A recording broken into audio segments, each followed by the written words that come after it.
Hello everyone and welcome to another game from the Magnus Carlsen Chess Tour, one of the games that we said that we were gonna cover, as I didn't have time to do it yesterday. I was returning from my vacation. It's a game from the Blitz section, as you know, in the rapid section, one game was won by Magnus, one game was won by Hikaru. Two of the games were drawn, and now this is the first game of the Blitz section. Really an awesome game, so let's check it out. Really interesting stuff. So e4 by Hikaru, we have e5, and again, of course, we go for the Berlin. We have knight to c6, bishop to b5, and the knight to f6. So the Berlin is on the board, d3, and now bishop to c5.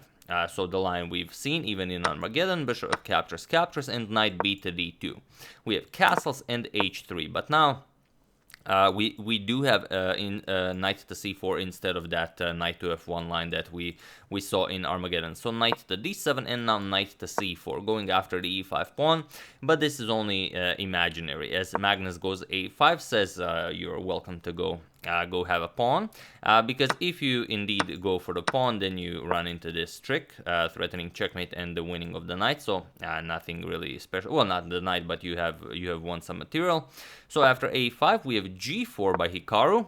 Now with the ideas of later on shifting the knight over to the f5 square, it's now very nicely protected, and rook to e8 by Magnus. And forgot to mention, here after knight to c4, a5 is a new move in the position, so already as of move 8 we have a completely new game. So let's see what happens. Rook e8 and g4 now, like we mentioned, not g3. We have rook to e8, now defending the e5 pawn, and rook to g1. So Hikaru going full aggressive mode, preparing h4, g5, and so on.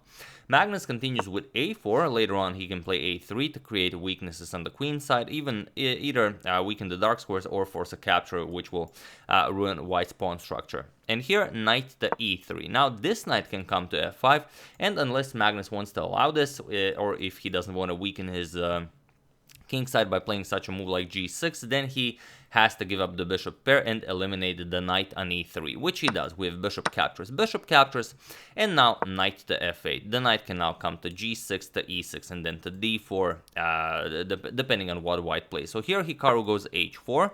Now he says, I'm going to start pushing on the king side, and I'm going to keep my king in the middle of the board, which is very interesting, as in this line of the Berlin, it is possible to do this. So queen d6 by Magnus, and now queen to d2, just nicely developing. We have c5, now with firm grip on the d4 square, and also at some point c4 can be played to put more pressure on the center of the board. The white king is still in the center, so you might want to open up the position. We have h5 by Hikaru, and now b5, advancing the queen side even further, and now knight to h4. Now this knight is coming to f5, and first Magnus goes queen to c6. He doesn't want knight to f5 to come with an attack on the queen, and also he's preparing c4. So in case white captures, you can always eliminate the e4 pawn. So knight to f5 as planned, and now c4, saying I'm not worried about anything here on the king side. We have queen to b4 by Hikaru, now with some ideas of knight e7 check, forking the king and the queen. If this happens, Magnus might have to give up the rook. And here Magnus plays a3. So what's actually happening here? Can you play knight to e7 here? Well, you can, but it's not really good for white, because here Magnus gladly gives up the exchange, and after queen captures, then go a captures on b2, and here white just completely falls apart. Rook b1, captures on d3. Not much you can do here. Captures queen here. There's no way for you to even try and save the rook.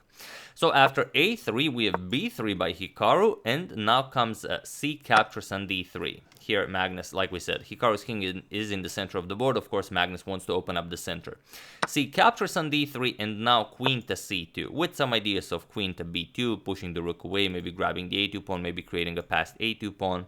A lot of ideas are possible here. So h6 by Hikaru, he says, okay, you do your thing, I'm gonna do my thing, and now puts pressure on the g7 pawn. We have g6, and now not immediately going for any knight to e7 check ideas, but first rook to c1, first improving the position of the rook. He doesn't care about queen captures on a2, because queen captures on a2 is interesting, but in a blitz game, very hard to calculate. For example, if queen captures on a2, then knight to e7 check, king to h8, and now bishop to g5. This is incredible stuff.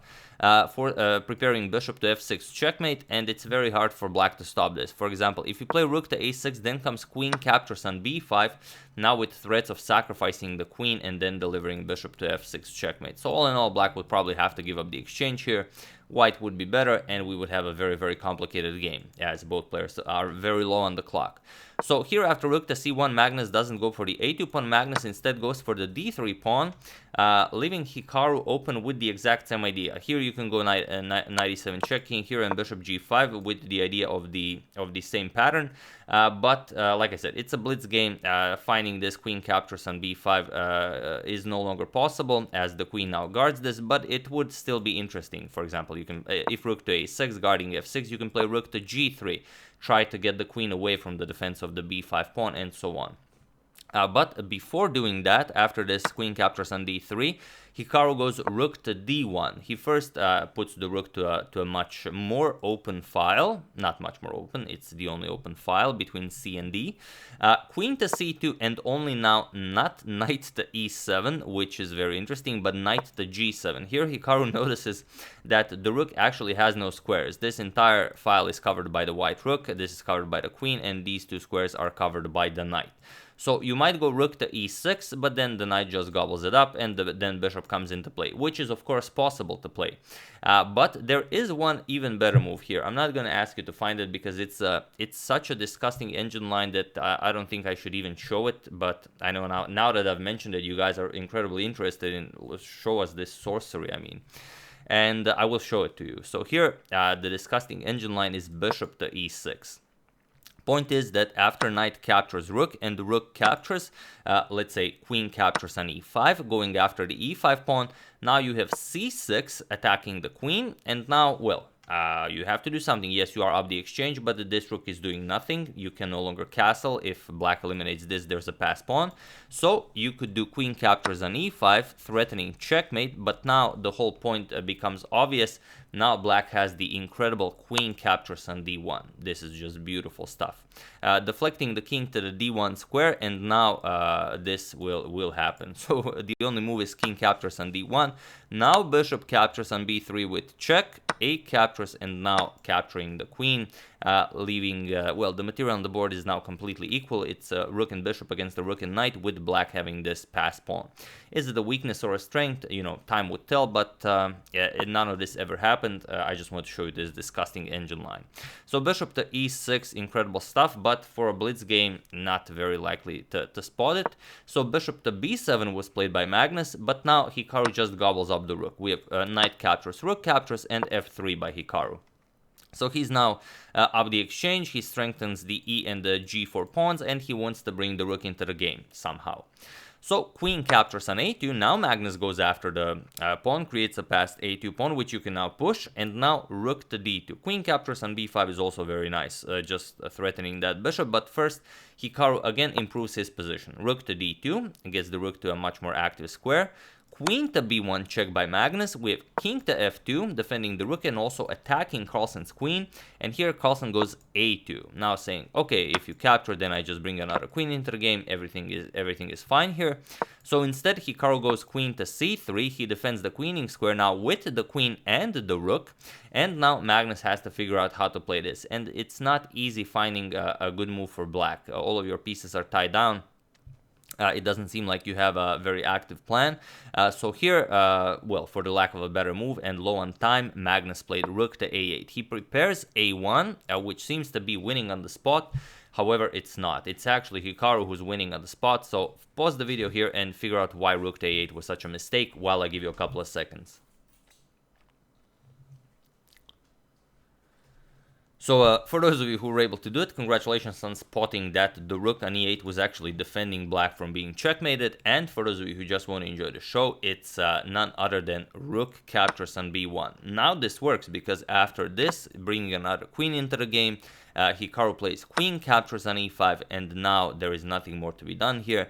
And it was in this position on move 31 that Magnus Carlsen resigns the game, as the rook from here was guarding the e5 pawn, and now there is no defending checkmate. And even though you could prolong the game a few moves, Magnus quickly spots that it's impossible to defend, because after knight to e6 defending checkmate, you have bishop to d4, now threatening rook to queen to h8 checkmate. Of course, if the capture happens, then the knight no longer guards the g7 square. So king to f8 would have to be played, and now, of course, queen h8 check, king to e7, and bishop to f6 checkmate, now as the rook covers these squares, and the queen, of course, covers these squares and also guards the bishop.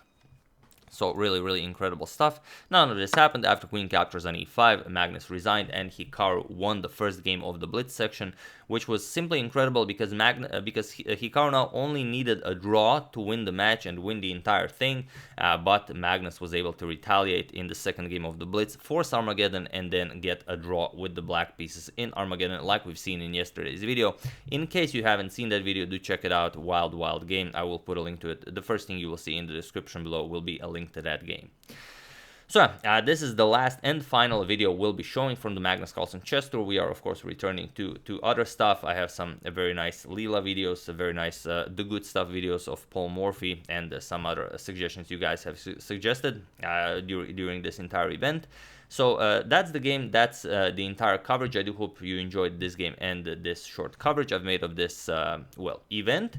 I would like to thank Ken Kostales, Muheshwan Tumampudi, Christopher Paran, Paul Anderson, and Sevan Lucas Barkudarian for your contribution to my channel. Thank you a lot, I really appreciate it. As usual, you can check 2 of my previous videos here. Thank you for watching, and I will see you soon. Not continuing the coverage of this, but rather continuing the good stuff, checking up on your wonderful suggestions, and whatever else happens in the chess world. So thank you all, I will see you soon, and have an excellent rest of your day, and do join us in the Elite Chess Friday arenas. That the links to those will also be in the description below. See you soon.